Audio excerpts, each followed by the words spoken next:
আসলে গুমতির এই যে চিত্র আমরা আজকে দেখতে পাচ্ছি সেটা আজ থেকে প্রায় ৩০-৩৫ বছর পূর্বে এই ধরনের চিত্র আমরা দেখেছি। তবে তখনকার এটা কিন্তু ভয়াবহ বর্ষণের কারণেই সেই পানিটা আসছিল নদীতে। কিন্তু তারপর থেকে এ পর্যন্ত এমন পানি আমরা গুমতি এলাকার মানুষ দেখিনি। আজ থেকে ৫ দিন পূর্বে থেকেই এই পানিটা বৃদ্ধি পাচ্ছে হঠাৎ করে।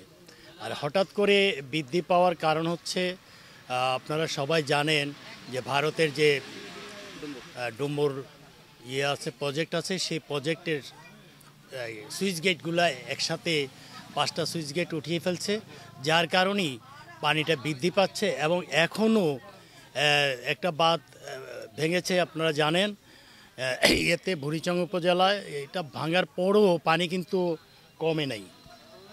আজকে প্রায় ৪৮-৫০ ঘন্টা হয়ে গেছে বাঁধ ভেঙেছে, এখনও কিন্তু পানির তেমন একটা কমেনি।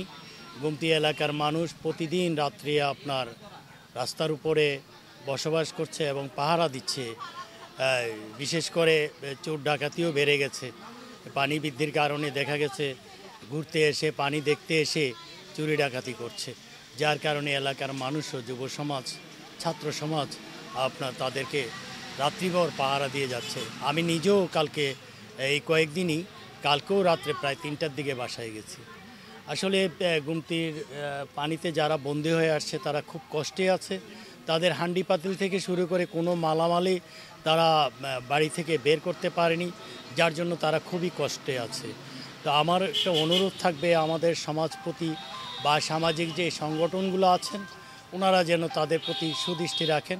পাশাপাশি সরকারের দিকেও প্রতিও আমার থাকবে যে অনুদানগুলো যেন যথাযথভাবে দেওয়ার ব্যবস্থা করেন, সেদিকে একটু লক্ষ্য রাখবেন।